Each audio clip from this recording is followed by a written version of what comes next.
Endometriosis is a major cause of disability and compromised quality of life among women. A chronic disease which is underdiagnosed, underreported, under-researched. For patients, it can be a nightmare of misinformation, myths, taboos, lack of diagnosis, and problematic hit-and-miss treatments overlaid by a painful, chronic, stubborn disease. Pain is what best characterizes the disease. Pain, painful intercourse, heavy, irregular periods, and infertility. About 1 in a dozen young women suffer, and it accounts for about half the cases of pelvic pain and infertility. It's caused by what's called retrograde menstruation. Instead of the blood going down, it goes up into the abdominal cavity, where bleeding tissue of the uterine lining can implant onto other organs. You can have the lesion surgically removed, but the recurrence rate within 5 years is as high as 50%.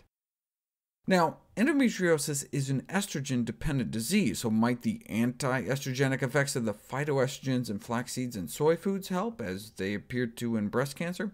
I couldn't find studies on flax, but soy food consumption may indeed reduce the risk of endometriosis, but I couldn't find any studies on treating the disease with soy.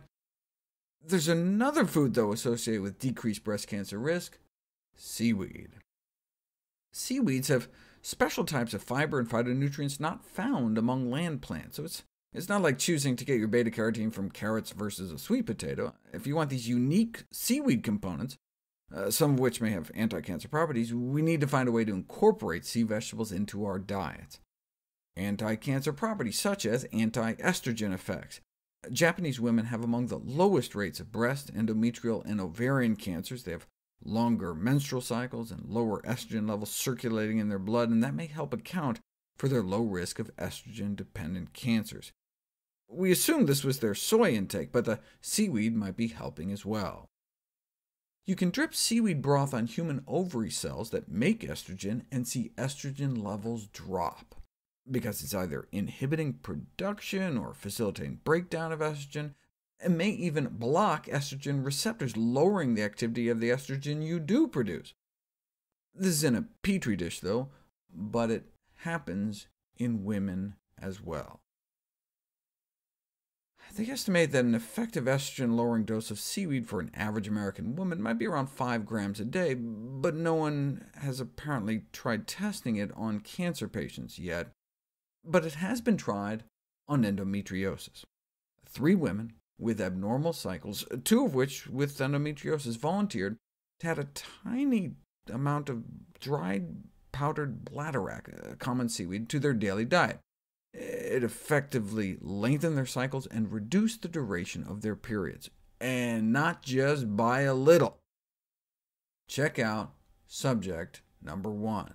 A 30-year history of irregular periods, averaging every 16 days, but adding just a quarter teaspoon of this seaweed powder a day added 10 days onto her cycle, up to 26 days, and a half teaspoon a day brought her up to like 31, nearly doubling the length of her cycle, and they all experienced marked reductions in blood flow and a decreased duration of menstruation. Poor subject number 1 was having periods every 16 days that lasted 9 days long. Can you imagine?